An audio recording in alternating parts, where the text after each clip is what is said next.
ಬೆಳಗಿನ ಬೆಳಕು ಭಾಗ 8 ನಾಜೀರ್ ವ್ರತ. ಅರಣ್ಯಕಾಂಡ 6ನೇ ಅಧ್ಯಾಯ 1-21. ಶವದ ಹತ್ತಿರ ಹೋಗಬಾರದು. ಪೌಲನು ಹೇಳುವುದನ್ನು ಮುಂದುವರಿಸುತ್ತಾ ನೋಡುವುದಾದರೆ, ದುರ್ದೈವಿ ಎಂಬ ಪದವು ಕೇವಲ ದುಃಖಕ್ಕಿಂತ ಹೆಚ್ಚಿನದನ್ನು ವಿವರಿಸುತ್ತದೆ. ಇದು ಸಂಘರ್ಷದಿಂದ ದಣಿದಿರುವ, ಕೇವಲ ಮಾನವ ಬಲದಿಂದ ಗೆಲ್ಲಲಾಗದ ಯುದ್ಧದಿಂದ ಸಂಕಟ ಪಡುತ್ತಿರುವ ವ್ಯಕ್ತಿಯನ್ನು ವಿವರಿಸುತ್ತದೆ. ಪೌಲನು ಪಾಪವನ್ನು ಸ್ತುತಿಸುತ್ತಿಲ್ಲ ಅಥವಾ ಪಾಪವು ಆನಂದದಾಯಕ ಎಂದು ಹೇಳುತ್ತಿಲ್ಲ. ಪಾಪವು ದ್ವೇಷಾರ್ಹವಾದುದು ಎಂದು ಹೇಳುತ್ತಿದ್ದಾನೆ. ಅವನು ನೀತಿಯನ್ನು ಬಯಸುತ್ತಿದ್ದರೂ ಶರೀರವು ಇನ್ನೊಂದು ದಿಕ್ಕಿನಲ್ಲಿ ಎಳೆಯುತ್ತಿರುವುದನ್ನು ಕಂಡು ಅನುಭವಿಸುತ್ತಿರುವ ನೋವನ್ನು ವಿವರಿಸುತ್ತಿದ್ದಾನೆ. ಅದಕ್ಕಾಗಿಯೇ ಅವನು ನಾನು ಮಾಡಬೇಕೆಂದಿರುವುದನ್ನು ಮಾಡದೆ ದ್ವೇಷಿಸುವುದನ್ನೇ, ಅಂದರೆ ಮಾಡಬಾರದ ಕೆಟ್ಟದ್ದನ್ನೇ ಮಾಡುತ್ತಿದ್ದೆ ಎಂದು ಹೇಳುತ್ತಾನೆ. ರೋಮಾಪುರದವರಿಗೆ 7ನೇ ಅಧ್ಯಾಯ 15ನೇ ವಾಕ್ಯ. ದುರ್ದೈವಿ ಎಂದರೆ ಕೆಟ್ಟದ್ದನ್ನು ಪ್ರೀತಿಸುವವನಲ್ಲ, ಬದಲಾಗಿ ಯೆಹೋವನ ನ್ಯಾಯ ಪ್ರಮಾಣವನ್ನು ಒಳ್ಳೆಯದು ಎಂದು ಕಂಡು ಸರಿಯಾದದ್ದನ್ನು ಮಾಡಲು ಬಯಸದೆ ತನ್ನ ದೇಹದಲ್ಲಿ ಕಾರ್ಯನಿರ್ವಹಿಸುತ್ತಿರುವ ಇನ್ನೊಂದು ಇಚ್ಛೆಯನ್ನು ಗುರುತಿಸುವವನು, ಅಂದರೆ ವಿಧೇಯತೆಗಾಗಿ ಹಂಬಲಿಸುತ್ತಿರುವ ಮನಸ್ಸಿನ ವಿರುದ್ಧ ಹೋರಾಡುವ ಪಾಪದ ಶಕ್ತಿಯನ್ನು ಅವನು ಕಾಣುತ್ತಾನೆ. ರೋಮಾಪುರದವರಿಗೆ 7ನೇ ಅಧ್ಯಾಯ 23ನೇ ವಾಕ್ಯ. ಪೌಲನ ಪ್ರಶ್ನೆಯು ಬಹಳ ಮುಖ್ಯವಾಗಿದೆ. ಅವನು ಯಾವುದು ನನ್ನನ್ನು ಯುದ್ಧದಿಂದ ಬಿಡಿಸುವುದು ಎಂದು ಕೇಳದೆ, ಯಾರು ನಮ್ಮನ್ನು ಬಿಡಿಸುವವರು ಎಂದು ಕೇಳುತ್ತಾನೆ. ಇದರ ಅರ್ಥ, ಪರಿಹಾರವು ಕೇವಲ ಒಂದು ತಂತ್ರವಲ್ಲ, ಕೇವಲ ಬಲವಾದ ಶಿಸ್ತಲ್ಲ, ಅಥವಾ ಕೇವಲ ಹೆಚ್ಚಿನ ನಿಯಮಗಳಲ್ಲ. ವಿಮೋಚನೆಯು ಒಂದು ವಿಮೋಚಕನಿಂದಲೇ ಬರಬೇಕು. ಅದಕ್ಕೆ ಉತ್ತರವು ತಕ್ಷಣ ಬರುತ್ತದೆ. ನಮ್ಮ ಕರ್ತನಾದ ಯೇಸು ಕ್ರಿಸ್ತನ ಮುಖಾಂತರ. ದೇವರಿಗೆ ಸ್ತೋತ್ರವಾಗಲಿ. ರೋಮಾಪುರದವರಿಗೆ 7ನೇ ಅಧ್ಯಾಯ 25ನೇ ವಾಕ್ಯ. ಪೌಲನು ಹತಾಶೆಯಲ್ಲಿಯೇ ಉಳಿಯುವುದಿಲ್ಲ. ಅವನು ಕ್ರಿಸ್ತನ ಮೂಲಕ ಯೆಹೋವನು ನೀಡುವ ರಕ್ಷಣೆಯ ಕಡೆಗೆ ತನ್ನ ಕಣ್ಣುಗಳನ್ನು ತಿರುಗಿಸುತ್ತಾನೆ. ಇಲ್ಲಿಯೇ ಮರಣದ ಕುರಿತಾದ ನಾಜೀರ್ ನಿಯಮವನ್ನು ನೂತನ ಸೃಷ್ಟಿಯ ವಿಶ್ವಾಸಿಗಳಿಗೆ ಪ್ರಕಾಶಮಾನವಾಗಿ ಕಾಣುತ್ತದೆ. ನಾಜೀರ್ ವ್ರತವು ಮರಣ ಮತ್ತು ಅಶುದ್ಧತೆಯಿಂದ ಪ್ರತ್ಯೇಕವಾಗಿರುವುದರ ಚಿತ್ರಣವಾಗಿತ್ತು. ಆದರೆ ಅತಿ ದೊಡ್ಡ ಮರಣವು ಹೊರಗಿನವರ ಶವವಲ್ಲ, ಬದಲಾಗಿ ಒಳಗಿನವರ ಪಾಪದ ಶಕ್ತಿ ಎಂದು ಪೌಲನು ತೋರಿಸುತ್ತಿದ್ದಾನೆ. ಅವನು ಮರಣಕ್ಕೆ ಗುರಿಯಾದ ಈ ಶರೀರದ ಬಗ್ಗೆ ಮಾತನಾಡುತ್ತಾನೆ, ಏಕೆಂದರೆ ಪಾಪವು ಈ ಮೃತ್ಯ ಶರೀರ ಜೀವನದ ಮೂಲಕ ಕೆಲಸ ಮಾಡುತ್ತದೆ ಎಂದು ಇಡೀ ವ್ಯಕ್ತಿತ್ವವನ್ನು ಭ್ರಷ್ಟತೆಗೆ ಎಳೆಯಲು ಪ್ರಯತ್ನಿಸುತ್ತದೆ. ಯೆಹೋವನು ಸೃಷ್ಟಿಸಿದ ಮಾನವ ದೇಹಕ್ಕೆ ಕೆಟ್ಟದ್ದು ಎಂದು ಪೌಲನು ಹೇಳುತ್ತಿಲ್ಲ, ಬದಲಾಗಿ ದೇಹದ ಮೂಲಕ ಕಾರ್ಯನಿರ್ವಹಿಸುವ ಆಸೆಗಳನ್ನು ಮತ್ತು ಪ್ರಚೋದನೆಗಳನ್ನು ಆಯುಧವಾಗಿ ಬಳಸುವ ಪಾಪದ ಸ್ವಭಾವದ ಬಗ್ಗೆ ಅವನು ಮಾತನಾಡುತ್ತಿದ್ದಾನೆ. ಅದಕ್ಕಾಗಿಯೇ ನಾಜೀರ್ ನಿಯಮವನ್ನು ಆತ್ಮಿಕವಾಗಿ ಅನ್ವಯಿಸಿದಾಗ ಅದು ನಮ್ಮನ್ನು ಆಳವಾದ ಪ್ರತ್ಯಕ್ಷತೆಗೆ ಕರೆಯುತ್ತದೆ. ಇದು ಕೇವಲ ಹೊರಗಿನವರ ಅಶುದ್ಧತೆಯನ್ನು ತಪ್ಪಿಸಲು ಮಾತ್ರವಲ್ಲದೆ, ಪಾಪದ ಆಂತರಿಕ ಆಳ್ವಿಕೆಯನ್ನು ನಿರಾಕರಿಸಲು ನಮಗೆ ಕರೆ ನೀಡುತ್ತದೆ. ಪ್ರಾಚೀನ ಕಾಲದಲ್ಲಿ ಒಂದು ರೀತಿಯ ಶಿಕ್ಷೆ ಇತ್ತು. ಒಬ್ಬ ಕೊಲೆಗಾರನನ್ನು ಸತ್ತ ಶವಕ್ಕೆ ಕಟ್ಟಿ ಆ ಕೊಳೆಯುತ್ತಿರುವ ಶವದ ಸೋಂಕು ಮತ್ತು ಕೊಳೆತ ಬ್ಯಾಕ್ಟೀರಿಯಾಗಳು ಜೀವಂತ ವ್ಯಕ್ತಿಯನ್ನು ನಿಧಾನವಾಗಿ ಕೊಲ್ಲುವವರೆಗೂ ಅದನ್ನು ಹೋರುವಂತೆ ಮಾಡಲಾಗುತ್ತಿತ್ತು. ಆ ಕಥೆಯು ಪ್ರತಿಯೊಂದು ವಿವರವನ್ನು ಇತಿಹಾಸದಲ್ಲಿ ಸಾಬೀತಲಾಗಲಿ ಅಥವಾ ಇಲ್ಲದಿರಲಿ, ಆ ಚಿತ್ರಣವು ಸ್ಪಷ್ಟವಾಗಿದೆ ಮತ್ತು ಪೌಲನು ಸರಿಯಾಗಿ ಹೊಂದಿಕೆಯಾಗುತ್ತದೆ. ಮರಣವನ್ನು ಹೊರುವುದು ಅಸಹನೀಯ ಮತ್ತು ಮರಣವು ಭ್ರಷ್ಟತೆಯನ್ನು ಹರಡುತ್ತದೆ. ಪಾಪವು ಹಾಗೆಯೇ ಕೆಲಸ ಮಾಡುತ್ತದೆ. ಅದು ಅಂಟಿಕೊಳ್ಳುತ್ತದೆ, ಅದು ವಾಸನೆ ಬೀರುತ್ತದೆ, ಅದು ಸೋಂಕನ್ನು ಹರಡುತ್ತದೆ, ಅದು ಶಕ್ತಿಯನ್ನು ಕುಂದಿಸುತ್ತದೆ. ಅದನ್ನು ನ್ಯಾಯ ತೀರಿಸಿ ತೆಗೆದುಹಾಕದಿದ್ದರೆ ಅದು ಒಳಗಿನ ಜೀವನವನ್ನು ನಿಧಾನವಾಗಿ ಕೊಳೆಯುವಂತೆ ಮಾಡುತ್ತದೆ. ಅದಕ್ಕಾಗಿ ಪೌಲನು ಮೊರೆಯಿಡುತ್ತಾನೆ. ಸಂಕಲ್ಪವು ದಣಿದಿರುವ ಮತ್ತು ಮನಸ್ಸು ಮರಣದ ಹಿಡಿತದಿಂದ ಬಿಡುಗಡೆಗಾಗಿ ಹಂಬಲಿಸುತ್ತಿರುವ ಜೀವನವನ್ನು ಅವನು ವಿವರಿಸುತ್ತಿದ್ದಾನೆ. ಯೆಹೋವನ ಉತ್ತರವು ನಮ್ಮನ್ನು ಮರಣಕ್ಕೆ ಕಟ್ಟಿದ ಸ್ಥಿತಿಯಲ್ಲಿ ಬಿಡುವುದಿಲ್ಲ. ಯೆಹೋವನ ಉತ್ತರವೇ ಮೆಸ್ಸಿಯ. ನಮ್ಮ ಕರ್ತನಾದ ಯೇಸು ಕ್ರಿಸ್ತನ ಮುಖಾಂತರ ದೇವರಿಗೆ ಸ್ತೋತ್ರವಾಗಲಿ ಎಂಬುದು ಕೇವಲ ಒಂದು ಧಾರ್ಮಿಕ ವಾಕ್ಯವಲ್ಲ, ಅದು ಭರವಸೆಯ ಬಾಗಿಲು. ಇದರ ಅರ್ಥ ಯೆಹೋವನು ನಿಜವಾದ ರಕ್ಷಣೆಯನ್ನು ಒದಗಿಸಿದ್ದಾನೆ. ಯೆಹೋವನು ಕೇವಲ ಪವಿತ್ರತೆಗೆ ಆಜ್ಞಾಪಿಸುವುದು ಮಾತ್ರವಲ್ಲ, ಆತನು ಬಿಡುಗಡೆಯನ್ನು ಮತ್ತು ಹೊಸ ಜೀವನದ ಹಾದಿಯನ್ನು ಒದಗಿಸುತ್ತಾನೆ.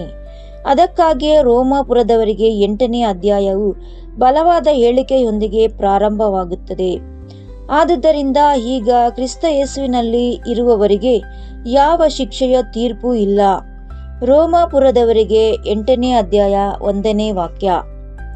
ಶಿಕ್ಷೆಯ ತೀರ್ಪು ನ್ಯಾಯಾಲಯದ ಅಂತಿಮ ತೀರ್ಪಾಗಿದೆ. ಅಂದರೆ ಕ್ರಿಸ್ತನಲ್ಲಿ ಇರುವವರು ಆ ತೀರ್ಪಿನ ಅಡಿಯಲ್ಲಿಲ್ಲ ಎಂದು ಯೆಹೋವನು ಘೋಷಿಸುತ್ತಾನೆ.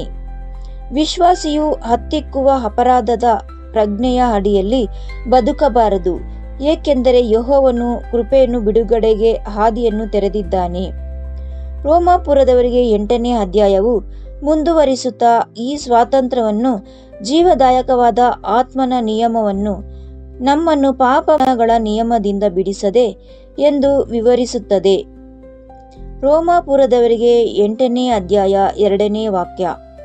ಈ ವಚನವು ಮರಣದ ಮೇಲೆ ಜೀವವು ಜಯಗೊಳಿಸುವುದರ ಬಗ್ಗೆ ಮಾತನಾಡುತ್ತದೆ. ಇದು ಹೊಸ ಆಳ್ವಿಕೆಯ ತತ್ವದ ಬಗ್ಗೆ ಮಾತನಾಡುತ್ತದೆ. ಪಾಪವು ಅಳಿದಾಗ ಮರಣವು ಆಳುತ್ತಿತ್ತು, ಆದರೆ ಈಗ ಯೆಹೋವನು ವಿಮೋಚನೆಯನ್ನು ಆಳುವಲ್ಲಿ ಜೀವವು ಆಳುತ್ತದೆ. ಇದು ಪಾಪವನ್ನು ಹಗುರವಾಗಿ ಕಾಣುವ ಕರೆಯಲ್ಲ, ಬದಲಾಗಿ ಯೆಹೋವನು ನೀಡುವ ಹೊಸ ಶಕ್ತಿಯಲ್ಲಿ ನಡೆಯುವ ಕರೆಯಾಗಿದೆ. ಇದರಿಂದ ಪಾಪವು ಇನ್ನು ಮುಂದೆ ಒಬ್ಬ ಒಡೆಯನಂತೆ ನಮ್ಮನ್ನು ಆಳುವುದಿಲ್ಲ. ನಾಜೀರನಿಗೆ ಸತ್ತವರಿಂದ ದೂರವಿರಲು ಹೇಳಲಾಗುತ್ತಿತ್ತು. ನೂತನ ಸೃಷ್ಟಿಯಲ್ಲಿ ಯೆಹೋವನು ನಮ್ಮನ್ನು ಪಾಪ ಮತ್ತು ಮರಣದ ಆಳ್ವಿಕೆಯಿಂದ ದೂರವಿರಲು ಕರೆಯುತ್ತಾನೆ. ಇದು ಕೇವಲ ಮಾನವ ಪ್ರಯತ್ನದಿಂದಲ್ಲ, ಬದಲಾಗಿ ಆತನು ಮೆಸ್ಸಿಯನ ಮೂಲಕ ನೀಡುವ ಬಿಡುಗಡೆಯಿಂದ ಸಾಧ್ಯ. ಹಾಗಾದರೆ ದೈನಂದಿನ ಜೀವನದಲ್ಲಿ ಇದರ ಅರ್ಥವೇನು? ಇದರ ಅರ್ಥ, ಈಗ ಪ್ರತ್ಯೇಕಿಸಲ್ಪಟ್ಟ ಜೀವನವು ನಿರ್ಜೀವ ಕೃತ್ಯಗಳೊಂದಿಗೆ ಆಟವಾಡುವುದಿಲ್ಲ. ಅದು ಮಾಂಸಿಕ ಕ್ರೋಧವನ್ನು ಸಮರ್ಥಿಸಿಕೊಳ್ಳುವುದಿಲ್ಲ. ಅದು ಹೊಟ್ಟೆ ಕಿಚ್ಚನ್ನು ಪೋಷಿಸುವುದಿಲ್ಲ. ಅದು ಗರ್ವಕ್ಕೆ ಎಡೆಗೊಡುವುದಿಲ್ಲ. ಅದು ಹೃದಯದಲ್ಲಿ ಸೇಡಿನ ಕಿಚ್ಚನ್ನು ಇಟ್ಟುಕೊಳ್ಳುವುದಿಲ್ಲ. ಅದು ಚಾಡಿ ಮಾತುಗಳನ್ನು ಹಾನಿಕರವಾದದ್ದಲ್ಲವು ಎಂದು ಹರಡುವುದಿಲ್ಲ. ಅದು ಕಹಿಯ ಸುತ್ತ ಗುಂಪುಗಳನ್ನು ನಿರ್ವಹಿಸುವುದಿಲ್ಲ. ಇವು ನಿರ್ಜೀವ ಕೃತ್ಯಗಳು ಮತ್ತು ನಿರ್ಜೀವ ಕೃತ್ಯಗಳು ಅಶುದ್ಧಗೊಳಿಸುತ್ತವೆ. ಹಗ್ಗಾಯನ ಎಚ್ಚರಿಕೆಯು ಇಲ್ಲಿ ವೈಯಕ್ತಿಕವಾಗುತ್ತದೆ.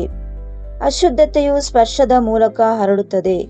ಅದೇ ರೀತಿ ನಿರ್ಜೀವ ಕೃತ್ಯಗಳು, ಮಾತುಗಳು, ವರ್ತನೆಗಳು ಮತ್ತು ಒಪ್ಪಂದದ ಮೂಲಕ ಹರಡುತ್ತವೆ. ಆದುದರಿಂದ ವಿಶ್ವಾಸಿಗಳು ಮೊದಲೇ ಇಲ್ಲ ಎಂದು ಹೇಳುವುದನ್ನು ಕಲಿಯಬೇಕು. ನಾಜೀರನು ಶವದ ಹತ್ತಿರದ ಹೋಗುತ್ತಿರಲಿಲ್ಲ. ಅದೇ ರೀತಿ ನಾವು ಪಾಪದ ಮೊದಲ ಹೆಜ್ಜೆಗಳ ಹತ್ತಿರವೂ ಹೋಗಬಾರದು. ಅದು ಇನ್ನೂ ಬಾಗಿಲಲ್ಲಿರುವಾಗಲೇ ನಾವು ಅದನ್ನು ಕತ್ತರಿಸಿ ಹಾಕಬೇಕು. ಇದಕ್ಕಾಗಿಯೇ ನಾಜೀರ್ ನಿಯಮವು ನಿಕಟ ಕುಟುಂಬಗಳ ಬಗ್ಗೆ ಉಲ್ಲೇಖಿಸುತ್ತದೆ. ರಾಜಿ ಮಾಡಿಕೊಳ್ಳುವ ಒತ್ತಡವು ಹೆಚ್ಚಾಗಿ ನಮಗೆ ಪ್ರಿಯವಾದ ಸಂಬಂಧಗಳ ಮೂಲಕವೇ ಬರುತ್ತದೆ. ಆದರೂ ಯೆಹೋವನ ಕರೆಯು ಎಲ್ಲಕ್ಕಿಂತ ಉನ್ನತವಾದುದು.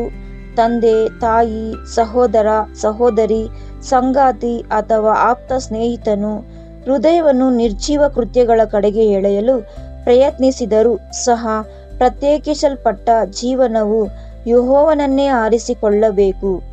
ಇದು ಶೌರ್ಯವಲ್ಲ, ಇದು ನಿಷ್ಠೆ. ಇದು ವ್ರತವನ್ನು ರಕ್ಷಿಸುವುದು. ಇದು ಹೊಸ ಮನುಷ್ಯನನ್ನು ಕಾಪಾಡುವುದು ಮತ್ತೆ ಮರಣಕ್ಕೆ ಮರಳುವ ಮೂಲಕ ಯೆಹೋವನ ಸ್ವಾಭಾವಿಕತ್ವದಿಂದ ಕತ್ತರಿಸಲ್ಪಡಲು ನಿರಾಕರಿಸುವುದಾಗಿದೆ. ನಾವು ವಿಫಲರಾದಾಗ ಪರಿಹಾರವು ಅವಮಾನದಲ್ಲಿ ಅಡಗಿ ಪಾಪವು ಕೊಳೆಯಲು ಬಿಡುವುದಲ್ಲ, ಬದಲಾಗಿ ಬೇಗನೆ ಮರಳಿ ಬರುವುದು. ಪಾಪವು ಪ್ರತ್ಯೇಕಿಸಲ್ಪಡುತ್ತದೆ ಎಂದು ಯೆಶಾಯನು ಹೇಳಿದನು. ಆದರೆ ಎಚ್ಚರಿಸುವ ಅದೇ ಯೆಹೋವನ ಪಶ್ಚಾತ್ತಾಪ ಪಡುವವರನ್ನು ಗುಣಪಡಿಸುತ್ತಾನೆ. ನೂತನ ಸೃಷ್ಟಿಯ ಹಾದಿಯ ಬೆಳಗಿನ ಹಾದಿಯಾಗಿದೆ. ಬೆಳಕಿನಲ್ಲಿ ಪಾಪದ ಒಪ್ಪಿಗೆ ನಡೆಯುತ್ತದೆ. ಬೆಳಕಿನಲ್ಲಿ ಪಶ್ಚಾತ್ತಾಪವು ವಿಳಂಬವಾಗುವುದಿಲ್ಲ. ಬೆಳಕಿನಲ್ಲಿ ಕಹಿಯು ಬೇರು ಸಹಿತ ಕಿತ್ತು ಹಾಕಲ್ಪಡುತ್ತದೆ. ಬೆಳಕಿನಲ್ಲಿ ಹೃದಯವು ತೊಳೆಯಲ್ಪಟ್ಟು ಮತ್ತೆ ಮೃದುವಾಗುತ್ತದೆ. ಯೆಹೋವನು ನಮ್ಮನ್ನು ಬಲಪಡಿಸುತ್ತಿದ್ದಂತೆ ಆ ದುರ್ದೈವಿ ಮನುಷ್ಯನ ಕೂಗು ಅಂತಿಮ ಸಾಲಾಗುವುದಿಲ್ಲ. ಆದರೆ ದೇವರ ಕೃಪೆಯೇ ನಮಗೆ ಅಂತಿಮ ಸಾಲು ಕೃತಜ್ಞತೆಯಾಗುತ್ತದೆ ಮತ್ತು ನಡಿಗೆಗೆ ಸ್ವಾತಂತ್ರ್ಯವಾಗುತ್ತದೆ. ಆದುದರಿಂದ ಮರಣದ ಕುರಿತಾದ ನಾಜೀರ್ ನಿಯಮವು ಒಂದು ದೈನಂದಿನ ಕರೆಯಾಗಿದೆ. ನಿರ್ಜೀವ ಕೃತ್ಯಗಳಿಂದ ದೂರವಿರಿ, ಪಾಪದ ಬೀಜಗಳಿಂದ ದೂರವಿರಿ, ಕಹಿಯ ಸುತ್ತ ರೂಪುಗೊಂಡ ಗುಂಪುಗಳಿಂದ ದೂರವಿರಿ, ಪ್ರಾರ್ಥನೆಯನ್ನು ತಡೆಯುವ ಮತ್ತು ಮನಸ್ಸಾಕ್ಷಿಯನ್ನು ಜಡಗೊಳಿಸುವ ಪ್ರಭಾವಗಳಿಂದ ದೂರವಿರಿ. ಮರಣದಿಂದ ಜೀವಕ್ಕೆ ಕರೆಯಲ್ಪಟ್ಟವರಂತೆ ನಡೆಯಿರಿ. ಆ ಶವವನ್ನು ಎಂದಿಗೂ ಹೋರುವಂತೆ ಯೆಹೋವನು ನಮ್ಮನ್ನು ಬಿಟ್ಟಿಲ್ಲ. ಆತನು ಮೆಸ್ಸಿಯನ ಮೂಲಕ ವಿಮೋಚನೆಯನ್ನು ಒದಗಿಸಿದ್ದಾನೆ ಮತ್ತು ಆ ವಿಮೋಚನೆಯಲ್ಲಿ ಪವಿತ್ರ ಭಯ, ಶುದ್ಧ ಮನಸ್ಸಾಕ್ಷಿ ಮತ್ತು ಸ್ಥಿರವಾದ ವಿಧೇಯತೆಯೊಂದಿಗೆ ಬದುಕಲು ನಮ್ಮನ್ನು ಕರೆಯುತ್ತಿದ್ದಾನೆ. ಪ್ರಾರ್ಥನೆ. ಓ ದೇವರೇ, ನಿನ್ನ ಜನರ ವಿಮೋಚಕನೇ, ಕ್ರಿಸ್ತನ ಮೂಲಕ ರಕ್ಷಣೆಯನ್ನು ಒದಗಿಸಿದ್ದಕ್ಕಾಗಿ ನಿನಗೆ ವಂದನೆಗಳು. ಪಾಪ ಮತ್ತು ಮರಣದ ಆಳ್ವಿಕೆಯಿಂದ ನಮ್ಮನ್ನು ಉಳಿಸು ಮತ್ತು ಜೀವದ ಹಾದಿಯಲ್ಲಿ ನಮ್ಮ ಹೆಜ್ಜೆಗಳನ್ನು ಇರಿಸು. ನಿರ್ಜೀವ ಕೃತ್ಯಗಳನ್ನು ದ್ವೇಷಿಸಲು ನಮಗೆ ಕಲಿಸು ಮತ್ತು ಅವು ಹರಡಿ ನಮ್ಮನ್ನು ಅಶುದ್ಧಗೊಳಿಸುವ ಮೊದಲೇ ಅವುಗಳನ್ನು ನಿರಾಕರಿಸಲು ಕಲಿಸು. ಕಹಿ, ಚಾಡಿ ಮಾತುಗಳು ಮತ್ತು ಮಾಂಸಿಕ ಕ್ರೋಧದಿಂದ ನಮ್ಮ ಕುಟುಂಬಗಳನ್ನು ಮತ್ತು ನಮ್ಮ ಸ್ವಾಭಾವಿಕತ್ವವನ್ನು ಕಾಪಾಡು. ಬೇಗನೆ ಪಶ್ಚಾತ್ತಾಪ ಪಡಲು ನಮಗೆ ಕೃಪೆಯನ್ನು ನೀಡು ಮತ್ತು ಶುದ್ಧ ಮನಸ್ಸಾಕ್ಷಿಯೊಂದಿಗೆ ವಿಧೇಯರಾಗಲು ನಮಗೆ ಶಕ್ತಿಯನ್ನು ನೀಡು. ನಮ್ಮ ಜೀವನವು ನಿನಗಾಗಿ ಪ್ರತ್ಯೇಕವಾಗಿರಲಿ. ಬೆಳಕಿನಲ್ಲಿ ನಡೆಯುತ್ತಾ ನಿನಗೆ ಇಷ್ಟವಾಗುವ ಫಲವನ್ನು ನೀಡುವಂತಿರಲಿ. ಕ್ರಿಸ್ತನ ಹೆಸರಿನಲ್ಲಿ ಬೇಡಿ ಹೊಂದುತ್ತೇವೆ ನಮ್ಮ ಜೀವನವುಳ್ಳ ಪರಮ ತಂದೆಯೇ, ಆಮೇನ್.